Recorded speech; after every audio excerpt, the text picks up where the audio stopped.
here today. I've done several of these kinds of presentations over the years for DSISD. I have a BA, MS, and PhD in child development, and also have a CFLE, which is a Certified Family Life Educator, so it means I've got some letters after my name to be able to do this kind of thing, to work with families and teachers and counselors and et cetera to help give information about family life, things that relate to children and families across the lifespan. So I've got a presentation to do today, and then at the end we'll turn off the camera and open up to some questions that you all might have. Any of you that are viewing it, my contact information will be there, so if you want to email or submit questions later, that's totally fine too. I'll be happy to answer questions that anybody might have also. So today's topic is moving through life and transitions with children of all ages. I know the ages of a lot of people that are in here as children that would be here, or what ages they work with, but just that'll be a question that I'll have in a minute as well. And then if you have any questions along the way that want some clarity on something, feel free to raise your hand and ask. I'm pretty casual and flexible about being able to stop and start if you would like any of that as well. Oh, and this is a presentation brought to you by the DSISD Parent University Series. So it's a series from the counseling department that puts on several series throughout the year. So if this is the kind of thing that you're interested in, keep your eyes out for other ones that, give me a second, that may be coming up. Technology, love it. There we go.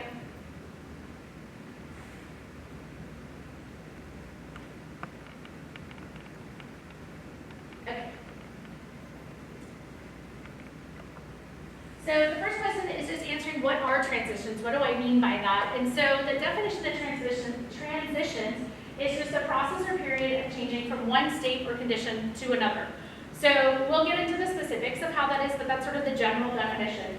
So sometimes transitions are temporary changes. There's small things that happen, and then they go back to another way. And sometimes they're much more permanent changes. So when we look at them, kind of getting an idea and thinking through what type of transition you're talking about with kids helps you be able to figure out how to prepare for those kind of transitions. So if you're up for it, those of you that are in here, phases of parenting or working with children, so just by a raise of hands, 0 to 2s, anyone littles, 3 to 5, preschoolish age, okay, 6 to 11, elementary age, 12 to 15, and obviously you can keep raising your hand if you have multiple categories, and 16 to 18, we're ready, preparing them to launch. I fit in 2 of those categories in my own house, 6 to 11 and 16 to 18. Well, actually 3 of those, 12 to 15 and 16 to 18. So I've been also doing this parenting thing along with many of you for a long time. I have a senior, a freshman, and a 5th grader as well. So some of the things you may hear me talk about are from personal experience, unbeknownst to my children. So transitions occur as small daily kinds of tasks, or they can be large life changes. So I've kind of broken it up into different things just so you can kind of mentally think about how that exists. So the blue one over there, things like getting ready in the morning, meals, brushing teeth, getting in the car, bedtime. Those are the ones that I hear from a lot of parents that are like, we've done this a million times. How do you not know that XYZ comes next? Right? They're the kind of daily routine sort of transitions. I hear it from teachers a lot as well. The next time is things that also might happen more often, but they're not quite as regular or on a schedule. So things like moving between activities, finishing up a game, stopping working on Legos. That's a really big one for a lot of elementary school parents. Turning off the TV show or device. That's often a much bigger one for those 13 and up parents. So those are sort of more of those daily tasks and smaller transition ones. And then we have other ones that are a little bit bigger. The green one over there, talking about things that are seasonal. For some kids, even myself included, talking about moving from summer to fall or fall to winter. It's a wardrobe change. It's a weather change. It's a time of day, how long it's dark in the morning when you get ready or light in the morning when you get ready. And so sometimes we've been doing that for so many years, we forget that that might also impact children as well. Maybe starting a new team, or some type of new activity or club, maybe a new Boy Scout troop or an orchestra or band, whatever your kid might be interested in, things that may last for several weeks or a season at a time. And then the end of the school year and that transition from the end of the school year into what the summer look like, or the beginning of the school year on the other end of that. So you can kind of see how these are sort of buildings from small little transitions to large transitions. The next one might be changing schools, whether that's if you've moved, or maybe changing schools because you've moved from elementary to middle school, or middle school to high school, or high school to college. This year and next year are big ones for that in our family as well. So I'm with you in trying to figure out how all of those work. And they do not work without tears from their mom, I promise. As much as I know about all of this, that still comes with the package. Moves, perhaps. A lot of parents, you do a lot of the changing and the thought process behind all the moves, and then your kids just move, right? And so we forget about how much of that transition is more of a surprise for them. Sometimes they're not as prepared for something because we've been staying up late figuring out the mortgage and figuring out the change of address and figuring out all the pieces that help us in that transition, and they don't necessarily have an experience with any part of that. So sometimes that comes as a much more abrupt change for them than it does for us. Family structure changes. Sometimes that's a new sibling has been born, or families have divorced, or families have gotten remarried or married for the first time, or a grandparent moves in. And again, a lot of those are things we sometimes have a lot more preparation for as adults because we're in charge of all the logistics of it, and our kids may not have had as much experience with that as well. Does anybody have any questions about any of these so far? So the first thing is to breathe. So if you've ever worked with me before, this is a big thing of something that I discuss with people a lot, and I'm actually going to do it with you, and you can do it at home if you're on the camera. So very simple, you may have heard about different mindfulness activities, or you may have heard about some kind of meditative processes, one of the apps, Calm, Headspace, Breathe, etc. I did a presentation for DSISD 5 or 6 years ago maybe, and I was unsure how it was going to go, and I had like the whole room get quiet and did 2 minutes of everybody just being silent, their eyes closed, and I was like, and afterwards they were like, can we just do that again? it went over much better than I expected. But what I'd like you to do is we're just going to do 10 breaths, and with the purpose of having a little bit of science and understanding behind it. Most humans keep their stress in their upper neck area here and their upper shoulders. So first, just kind of tilt your head to your chest and feel what that feels like. And I've never done this without having some kind of tightness in the back there, and I'm guessing that's probably true for most of you. So just feel what that feels like first, and then lift your head up for a second. So we have different senses, which we'll talk about in a minute as well, but when we tune out some senses, it helps us pay better attention to other ones because we input so much information at one time in our bodies. So that's the reason why a lot of times when you do these kinds of breathing activities, closing your eyes is really helpful, because then you're not also taking in the visual stimuli, you're just taking in more of what we call interoception. I'll talk more about that later too, but that's your own understanding of your body's own functions. So we'll close our eyes if you're comfortable doing that, lower your head if you're comfortable doing that, and then just on your own, breathe in and out 10 times, and try to just concentrate on the number and breathe out the same process, just in through your nose, out through your mouth 10 times. And when you're done, see if you feel a difference. But as you take those deep breaths, see if you can lower your shoulders more and lower your chin more as you do it. So I'll do it along with you. So we'll just be quiet for a second.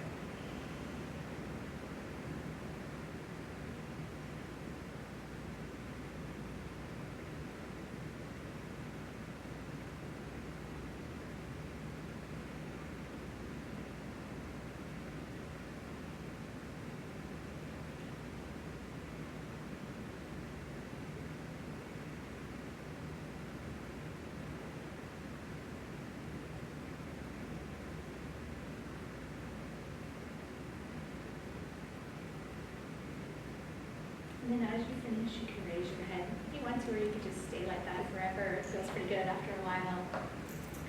And notice how much more you probably can move your neck around, how much more you can probably breathe a little more deeply. Even just 10 breaths slowly can make a huge impact in how you move about the day, the world, facing transitions and changes. I do a lot of deep breathing in my pantry and in my closet, in those just a couple of minutes in my car before I get out today, before I got out to come in here and come to a presentation. So what that does, our body releases different neurotransmitters from our brain throughout our body to help us function in all the ways in which we function. And slow, quick breaths create a sense of urgency in us and will actually release more cortisol, and slower, deep breaths will release more serotonin. So even just changing the way in which you breathe releases different types of neurotransmitters in your body and can help you feel differently in terms of the way that you approach the day. So it's really hard for a lot of people. If you were able to do it already, that's pretty amazing, to be able to just count to 10 and just count the numbers. It takes most of us a while to practice doing that because we're like, 1, 2, did I turn off the dishwasher? 3, oh, the laundry needs to be done. I have a meeting in an hour, right? Like, it's really hard for us to just let our brains do that. By counting and paying attention to what our body is doing, we can really sort of help reset and recenter what we're doing.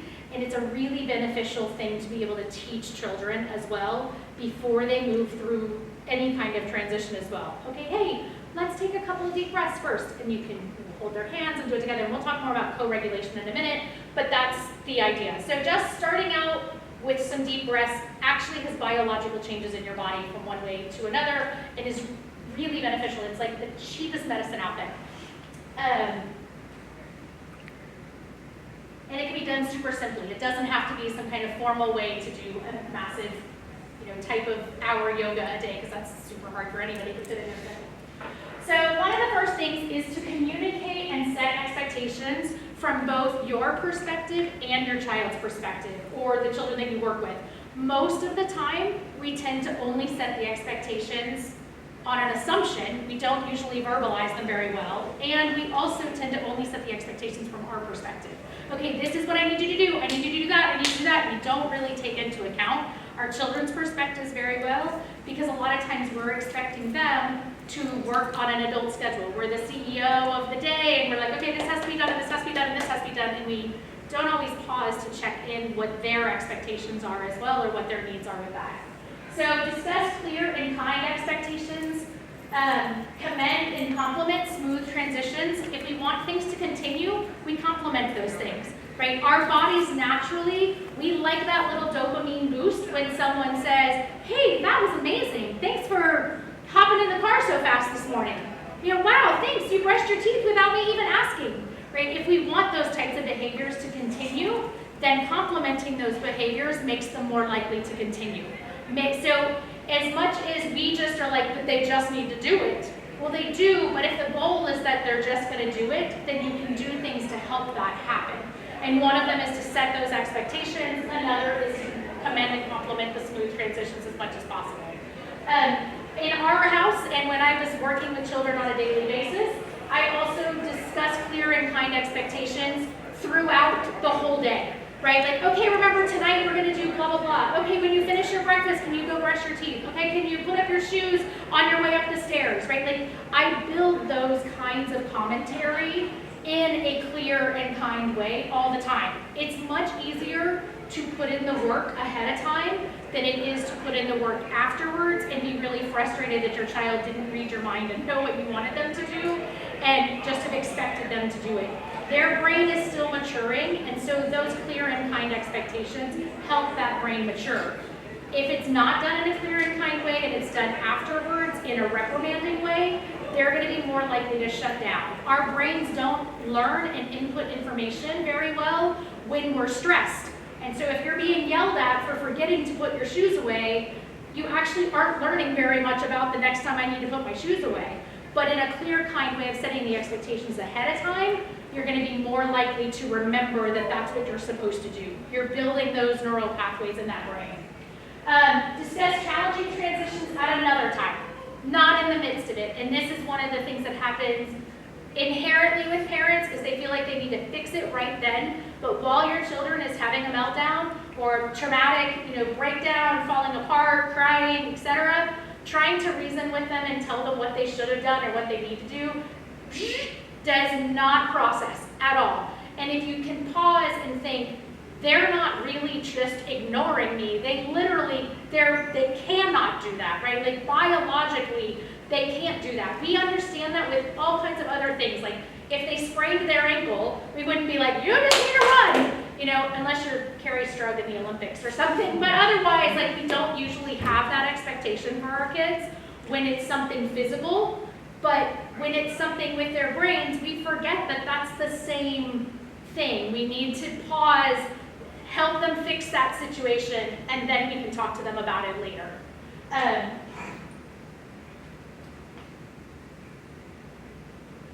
So when your child is really into something, we have a conundrum, right? I get this as a parent coach a lot.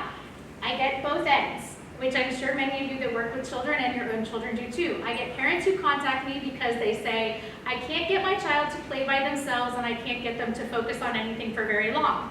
And then I also get the parents who say, I can't get my child to stop doing X, Y, and Z and be able to come to the table to sit down for dinner. Well, the two things are really closely related. Even though they seem like opposite problems, part of what it is, it's called flow. It sounds like a really lame psychological term, but that really is the name for it.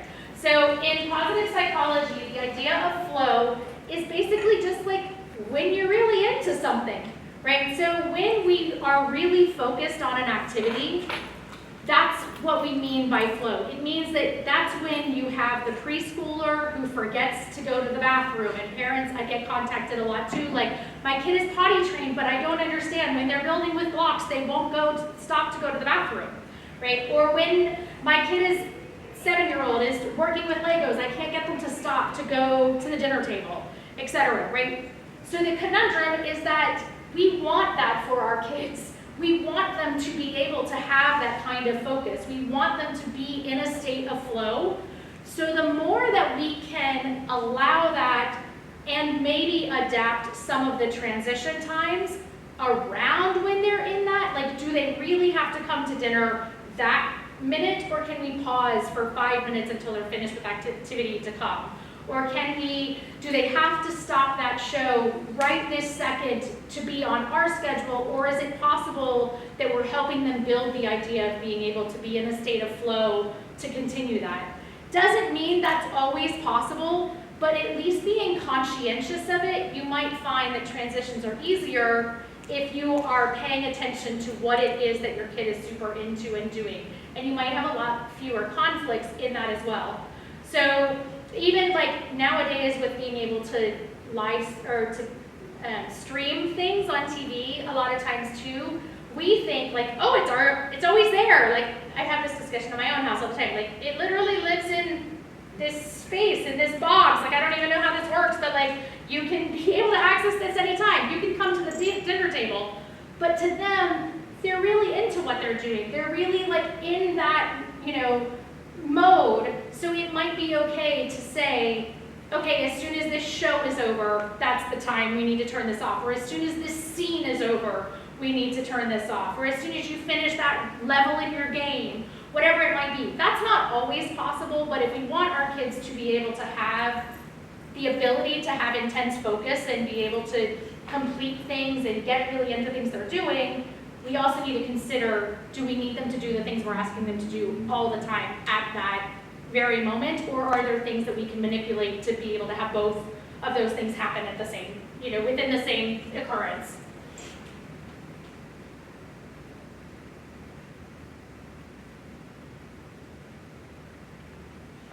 So developing brains. So this is again one of those things where we know when our children are born, they can't walk yet, they can't run yet, they can't push themselves on a swing yet, they can't make their own dinner yet, you name it, right? We forget that their brains aren't fully developed.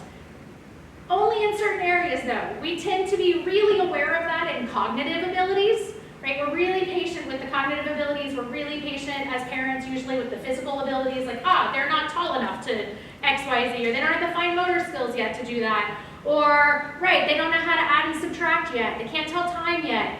But we forget that social and emotionally, they're also still not grown, right? So social and emotionally, this frontal part of their brains is the very last part to develop. We start developing our brains down here in the brain stem area, and then they grow and change over time up to these upper part of our brains.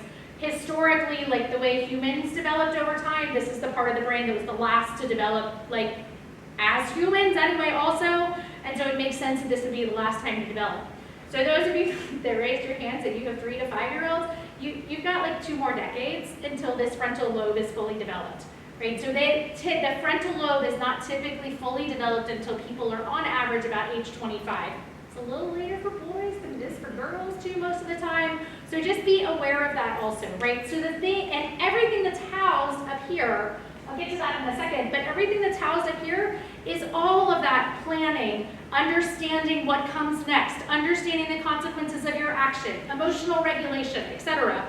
So if we think, wow, my child's only been on Earth for 5 years, and they have 20 years until that frontal lobe is fully developed, it makes sense that they're not going to be experts at it. Right? It makes sense that they need more time and need different ways that things are done. We just tend to forget that that piece develops later for children. And so if you think about it like the other pieces, like, physically, right, cognitively, also just give them the grace socially and emotionally that they're not fully developed yet either. So developing brains, they need more time to process. So we, in our brains, build what we call neural pathways. And so these little like synaptic connections and neural pathways are essentially like the electric system of how your brain works. And so at my house, we have a path from our backyard to our compost bin. And when we moved in 8 years ago, there was grass, right? And then like within a year, you could kind of tell like, that's the way most people generally walk, and they would kind of walk one way or the other, but kind of just meander through that same general path. Well, 8 years into building in my house, there's like a really specific path that now everyone takes exactly the same way to the compost bin. Your brains work the same way, right? Is that when you have a 3-year-old, that pathway is like, you're right, I'll get to there. And then by the time you're 25, you're like, all right, got it, right? We build these super highways by doing the same things over and over, but when you're little, you need more time to meander across there because you don't have a super highway yet. You haven't built that neural pathway yet. We have something like 80 billion synaptic connections in our brains, but we have to like actually plug all those in over time. And so that's one of the reasons it takes kids longer to process. You might say to your kid, hey, you need to pick up your shoes, and they go, right? Or at least maybe just my kids do that, I don't know, but like they just kind of stare at you. Well, part of that is not that they're not listening, but that's most parents' assumption. The you need more time is, right, okay, she said I need to pick up my shoes, or she said we need to get in the car, right? It takes longer for that to actually process what the directions are through their brain. So in teaching, we call it wait time. That's one of the reasons that you would ask a question, and then ideally, you wait 3 to 5 seconds before you call on anyone to answer the question, because you give that pause to let people's brains process what you're asking them to do. But what I find often happens is parents say, get in the car, okay, get in the car, okay, get in the car! And by the time you're yelling, you really have like taken away all of the ability for them to process that, because once you're yelling, then their fight-flight system is activated also, and they're really not being able to pay attention to anything you're asking them to do. So if you can say, we'll go through some specifics, but if you can give them time to process that, they're going to be more likely to be able to follow your directions. So they need more time to process, they need more time to transition. Flowers are new and prettier. The new little smudge on the car looks cool. They found a Cheerio under their seat. All the things that as adults we have pruned out of what we see because we're trying to be efficient, all of that is new to them. So they are paying attention to all those new things. And that kind of goes back to that flow. We want kids to pay attention to their surroundings. We want kids to notice things in the world. But if we're rushing them through the transition without accounting for the transition, we're not giving them time to do that. They need more cues, so they need visual cues, they need auditory cues, they need kinesthetic cues. Oftentimes we assume that people are auditory learners. Really only 8% of the population are auditory learners. Most of the directions we give children are auditory directions. So you're batting it, like less than 1 out of 10 times that they're really actually processing what you're saying if the only way you're giving directions is auditory. So even like when my kids were really little, like even toddler age, I would say I would do a sign, a word maybe even in a different way, like a funny voice or in a different language or something, and point to something that we were talking about. Like I would say, oh, time to put on your zapatos or zapatos, right? Or casientes. Like we would do it as I gave them as American Sign Language. I would say it in Spanish. I would stomp my feet. I would point to the bin. And I gave them lots of different ways that they could be able to put those cues in there. I would love to tell you my kids put their shoes away all the time now. They do not. But it is an example of one of the things I hear from parents all the time about having their kids transition from one activity to another, right? But it does help at least reduce your conflict and gives you a higher probability that they're going to pay attention. They need more consistency and routine. Things go back to a certain place. Things get pulled out at a certain time. You go to bed approximately at a certain time. You get up approximately at the same time. All of those things for transitions are helpful because they know what to expect. However, they also need variety or novelty in that because if you do it kids' brains are wired for fun. And if you do it exactly the same way every single time, every single day, they're going to tune you out also. The other thing that happens is they become very rigid sometimes in that. If you could only go to bed at a certain time and with this certain fan on and the certain sound machine on, etc., what happens when you go on vacation? What happens when they want to go to a sleepover? Right? If they never have any variability in what they're doing, sometimes it makes it really hard to transition to something different, like a trip or a friend coming over or something else as well, or a move. So it's good to have routine and stability, but also to sort of wiggle your routine and stability a little bit so there's some novelty involved, so they still pay attention, they're still interested, and they're flexible enough that if there is a change, they aren't so rigid that they can't prepare for that change. They need more reminders. It's okay to tell your kids 17 times something. You can try really hard to really patiently tell them 17 times, right? It's not that you're a failure as a parent, it's just that they're kids, right? They just need more reminders than we do as adults as well. We need more patience. That's a big one, that's a really hard one, but keep in mind that that question is a lot more about you than it is about them. So the more patient you are, the more that you can be patient. That's your own growth process and your own way to handle transitions. If you're not being very patient with your kids during transitions, whether that's in teaching or at home, then that says more about you than it does about them, and you have a spot for growth also. It's not saying that in a judgmental way, it's saying you have some control over that situation and there's things you can adjust that will help them adjust also. And they need more co-regulation.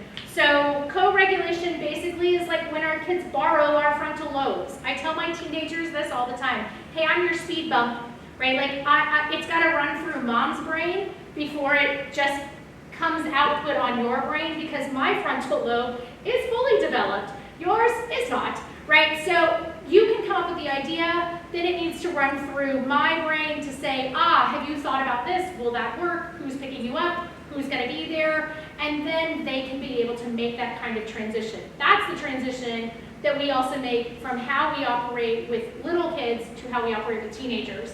We ask them the questions, we help them make the plans, but we think through some of the consequences that their brains are just not ready to do that with.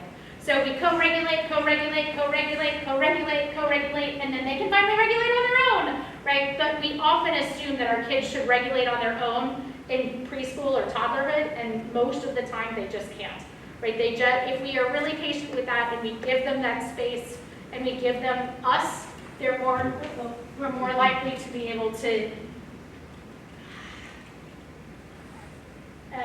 they're more likely to be able to do that. Sorry. Okay.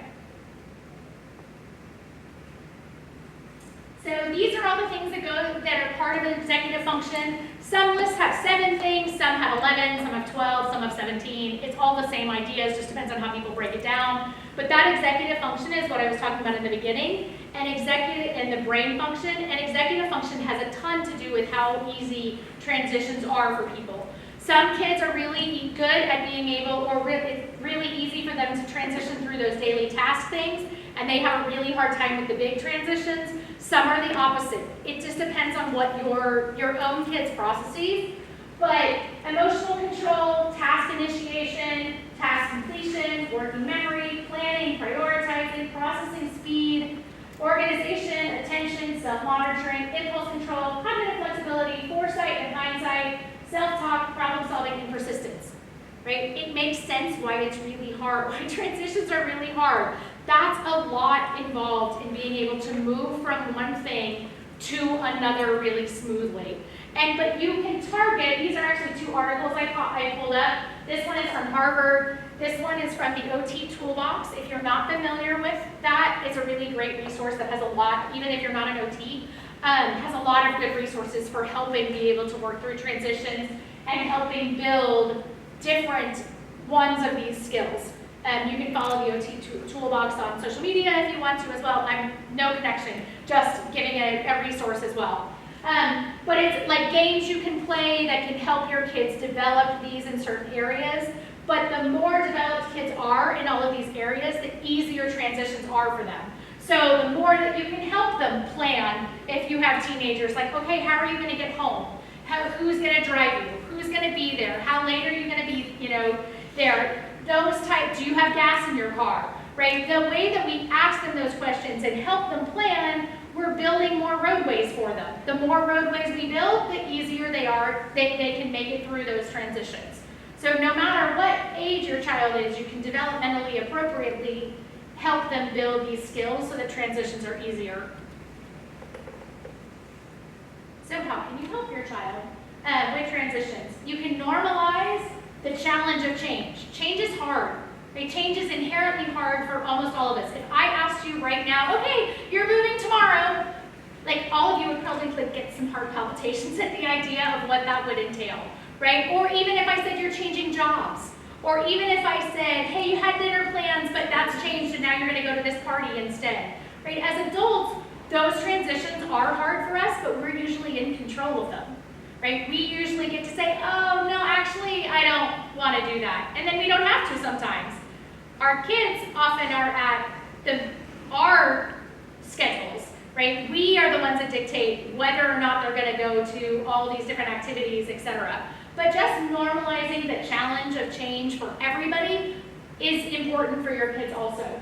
So consider and validate their feelings. Yeah, you're right. That does sound hard. I know this might not be easy. I know you feel rushed. I know this is complicated. Whatever those feelings are that they might be experiencing, validate those feelings, and that helps with that co-regulation, preparing them for the transition. So we'll talk about each one of these as well. So characteristics of easier transitions. So giving a heads up. Hey, I know we normally go to soccer practice on Thursday nights. That's been canceled for tonight, so you won't have soccer. If you can tell them ahead of time, that usually makes those kinds of things easier, right? I know that you might have to give up your room, but grandma and grandpa are coming in for the weekend and you're gonna, move, you and your sister are gonna be in share a room together this weekend. Giving a heads up in that is oftentimes makes it not feel like the rug has been pulled out from underneath someone. Giving time, reminders, having timers. So in 5 minutes, we're gonna do this. If your kid is older, I don't necessarily recommend using timers when your kids are really little because they can't tell time, right? So time is a really abstract concept, and I often have parents say, well, I told them they had 5 more minutes, but they just didn't stop. I'm like, well, part of that too, I'm super guilty. We would go to the park, and I'd say, okay, we're gonna leave in about 5 minutes. That turns into 20, and then I saw a friend, and then we were there 30. It meant nothing, right, a lot of times. So what I tried to do is also when I taught or work with kids or families, my own kids, is give reminders of things that are connected to something else. So after you finish breakfast, then you're going to need to put your shoes on, or you're going to get your backpack ready. After your shower, bring your books upstairs so that you can begin reading time before bed. So if you connect it to a this then that kind of activity, you're more likely to be able to help move through those things than you are if you give a time amount of something, because time is really a pretty abstract concept for most kids. It's an abstract concept for some adults too. Like if you ask me to really predict 10 minutes, I don't even know that I could do that. Sometimes less emphasis on the time. Sometimes time makes some kids really anxious because they have lived in a world that's like, we're gonna be late to school, we're gonna be late to school, we need to get to soccer practice, So just the sheer discussion about time makes some kids really anxious. So even like when I lived in Dripping Springs and I worked at UT, I had my now 11-year-old, she was a preschooler at the time, and I found that my stress about getting stuck in traffic on Mopac on the way there inadvertently was creating a lot of time stress for her. So I just decided one day I had to make a shift. I was like, this is not fair. She doesn't care. Like it's me being worried about being late to my job over things I had zero control over, right? I had no control over traffic or Mopac going under construction or somebody's tire blowing out in front of us or whatever. So I just took a Post-it note and stuck it over the clock in my car, because I was like, it doesn't change for me how fast I get there if I'm stressed about getting there. And it made our ride so much easier because I was no longer stressed, and therefore she was no longer stressed about time. So sometimes lessening your emphasis on time, particularly when you don't have any control over it, might actually help you feel less anxious and your kids feel less anxious about those kind of transitions. Making lists, preparing items in advance, putting things in the car, backpack, gear bag, etc. ahead of time. We frequently at our house take whatever needs to go to school tomorrow and we put it in the car the night before. I am inherently neurodivergent. It is much easier for me to already have it in the car the night before than for when I'm trying to get everybody's backpacks and water bottles and everything else ready and myself dressed to remember all the other things. There's nothing wrong with having things that you need on a daily basis to stay in your car, or things that you need to help get ready the night before.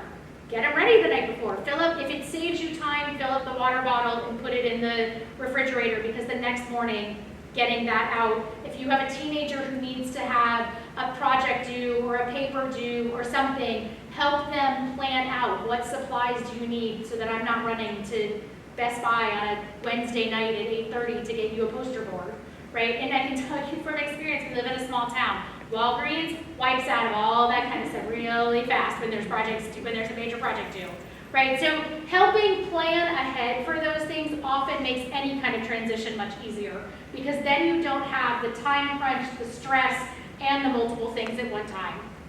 Asking, how can I help? What can we do together?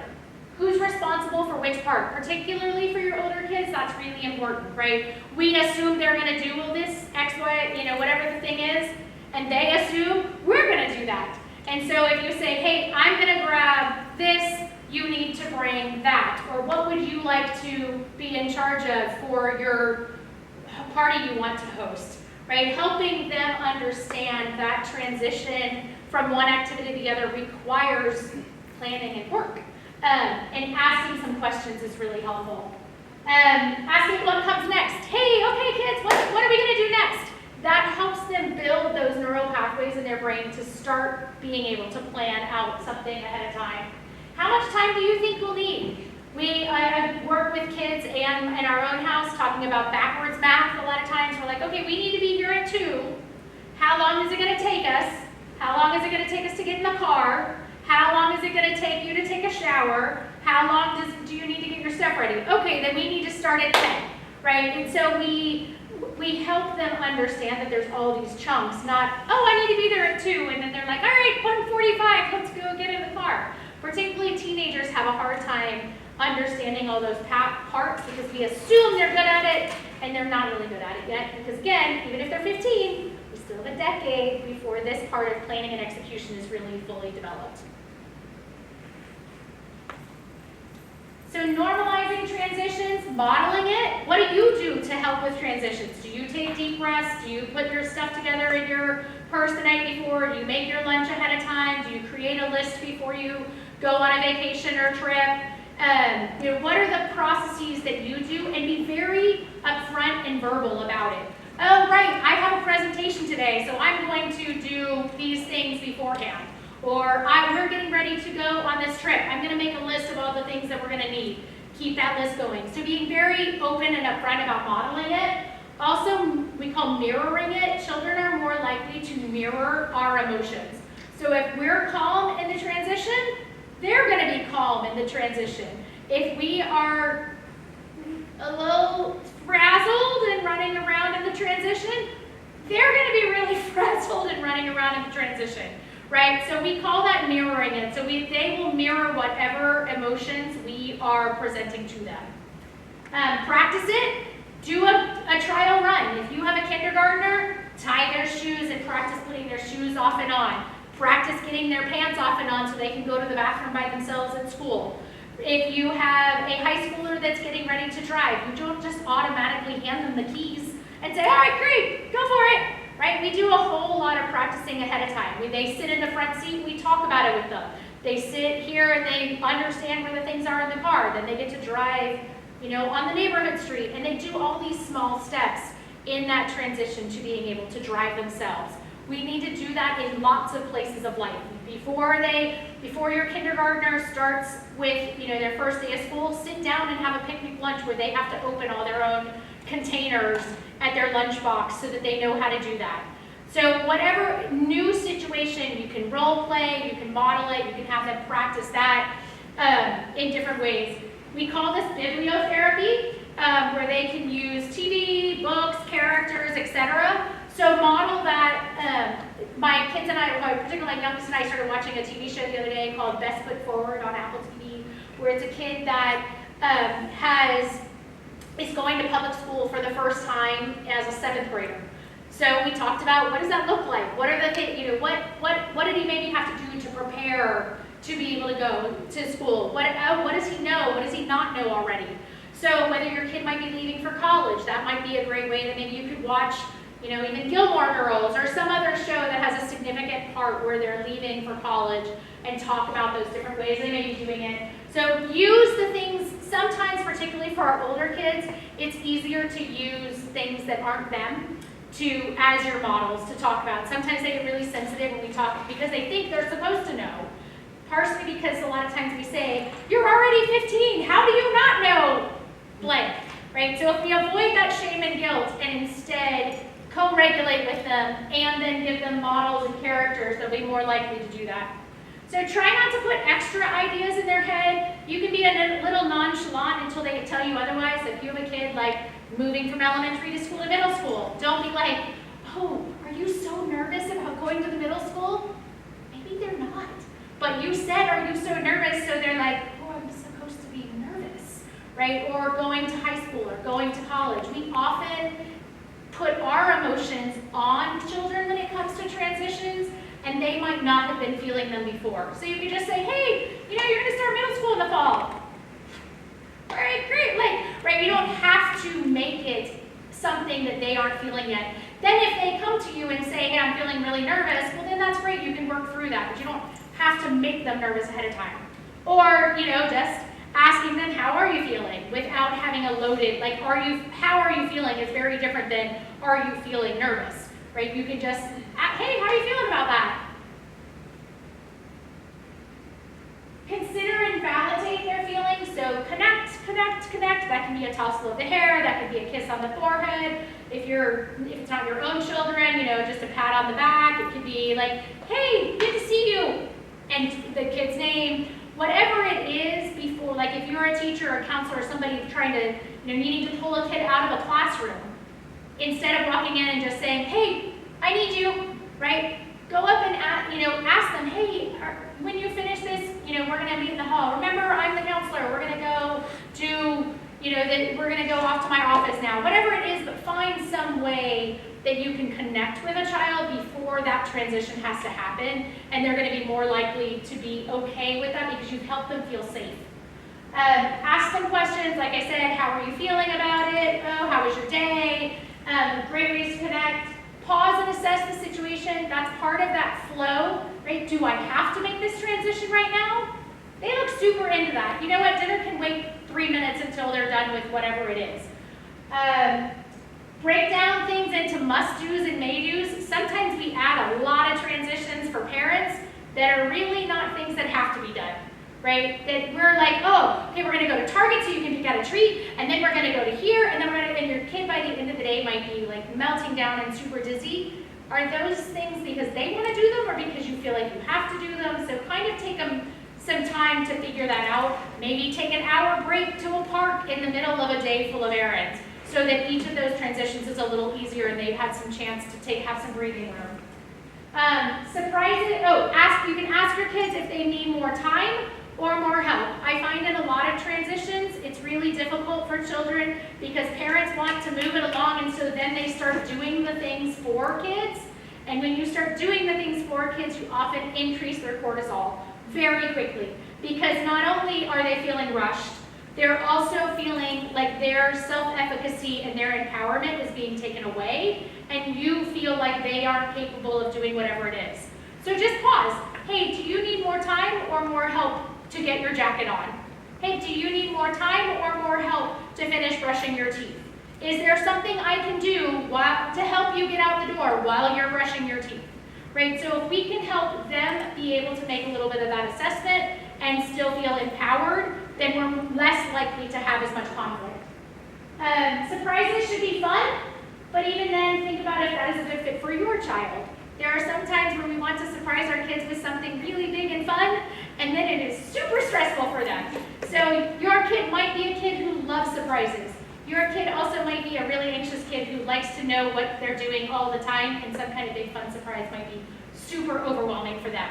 So just take that into consideration when you have some of those bigger kinds of transitions, if a surprise is really a great idea for your kid. Even if it feels great for you, your kid is going to feel more honored that you paid attention to what they needed than they are that you had this surprise. Model empathy for them. I know that feels like that was overwhelming. That was a lot of errands we had to do today. I know you didn't feel like putting your shoes on and getting up and going to school today, right? Helping with that, modeling that empathy. We don't always want to get out of bed either, right? There's a reason snooze buttons were invented. So empathizing with our kids through that. Acknowledge the feeling, but redirect any dangerous behavior, right? It's okay to say, I see you're really frustrated, but they're not allowed to throw a shoe at your head, right? So it is okay to redirect those really dangerous behaviors for you or them during that transition, but I promise if you do all the other things as much as you can, you're gonna have less dangerous behavior most likely as well, less major outbursts. How can you prepare? So give enough time to also account for the transition. Don't just book your things immediately one after the other, or don't book, we're gonna finish dinner at 12:00, your lunch at 12:01 and then get in the car at 12:02. Give some time for things, the bathroom break if you need to get some water, to smell a flower on the way to the car, whatever it is, try to account wherever you can for the transition as well, as that is part of what your schedule is. That transition is also part of your schedule. You can do in-person or virtual visits first. Like when my 5th grader, who sometimes can get nervous about not knowing all the information when they were going to Camp Champions, we sat down with her in my lap and we clicked through all the pictures of Camp Champions and did like a virtual visit. We've done that with all the college choices. We do that before we go on vacations. We look up the city. We figure out maps of the airport even sometimes. So wherever you can do in-person or virtual visits for something first, that probably will help the transition, because then there's less anxiety about the unknown. Take care of basic needs first whenever possible, nap, sleep, bathroom, etc. If you can get those out of the way, that is really important for kids to be able to do the things that require cognitive abilities, but if they're hungry and tired and have to pee, it's really hard to concentrate on anything else. All they're thinking about is the needs of their bodily functions. That's that interoception. The messages that their body is sending them about what they need to do will always override their cognitive ability to think through what they need to do. Prepare in advance. use visual reminders, have backup needs of things. So when my kids were little, we carried a diaper bag. My kids are teenagers, I carry toothbrush and deodorant in my car, right? It is much easier for me to say, okay, it's time for us to go, we have deodorant in the car, than it is for them to run back upstairs and try to find it in their bathroom and whatnot. I just keep a mini Walgreens in my car because the transition from getting out of the house and into the car is much easier if I know I have some of those needs, because they're not going to remember all those needs as teenagers. And instead of me getting angry that they didn't remember all those needs, we just have them with us.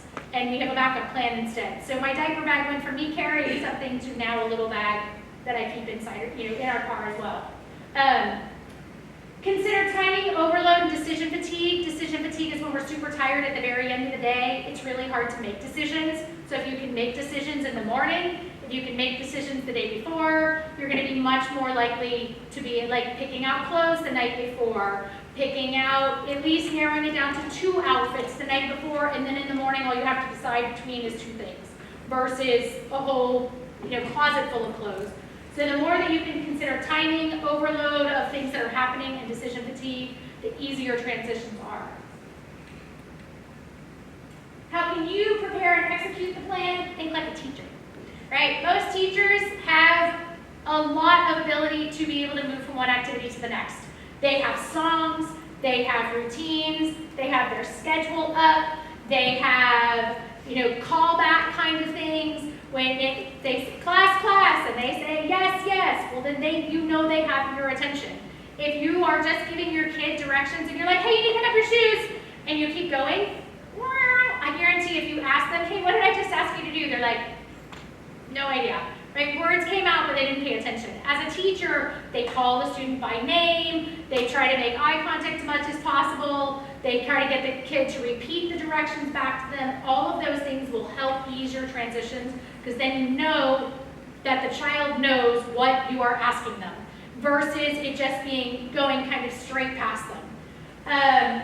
When things have a designated place, they're easier to find in a hurry or under stress. So where does the toothbrush go? Where do the shoes go? Where does the backpack go? Where are the red homework folders? If things have a designated place within your house, it's much easier to help in that transition to find the things when you need to leave, or in your classroom. Have routines, but not rigidity, making it fun. March with them, hop to the car, everybody has to do a silly handshakes. Whatever you can do, your goal is just to get them in the car. It doesn't matter how silly it is. Oftentimes I find parents are like, well, they should just follow me. But they're just not going to, right? So the ways that your goal is to get them in the car during that transition, so ways that you can make it fun to make that transition happen. If you're trying to put away Legos before dinner, or like 2 points for every Lego you get in the basket, something that you can make it a entertaining game. Again, kids' brains are wired for fun. They will pay attention to things that are more entertaining. Have transitional objects. Could be a worry stone in their pocket before they go to school. It could be their stuffed animal that they take up and down. It could be the Lego figurine that they made. They could bring and put up on a shelf in their room that they can take with them before bed. So transitional objects help us move from one thing to another. And if you think that's only for kids, that's not true. Right? Think about when you've moved. There are probably certain things that you're like, I feel settled if I unpack this vase or this clock or whatever. Those are the same kind of transitional objects. Teenagers, a lot of times too, it might be like earrings or a necklace, like something that isn't a teddy bear, but it's still something they feel better about being able to move from one situation to another with, because they have something that makes them feel safe and secure. Breathe, avoid yelling, guilt, and shame. We've already talked about that. The other thing is making sure whenever you can, getting down on their level, making eye contact with them, lowering your voice, and then having them repeat something. So if I'm up here talking to a 3-year-old and telling them what they're doing, imagine somebody like 9 talking to me. I would feel so intimidated by that height difference, by it would feel not as intimate and personal as it would if I was on eye level with someone. The same as an adult, but as a kid it's especially important, right? You look at them in the eye and you can say, hey, it's time to put away your toys and go up to bed. And they're going to be way more likely to listen to you than if you say, I've asked you 100 times to put your toys away, it's time to go to bed. At that point, their fight-flight system is ignited, and they're not going to pay attention and listen to you. So getting on their level, lowering your voices, repeating the directions, and having them repeat the directions to you. And that was all I have for today. Yay, I did it right in time. So if you had, that's my website. If you want to get to it later, all my contact information is in there. Or if you want to send me a question or something online, I think you can still get to the QR site even if you're watching it in the video.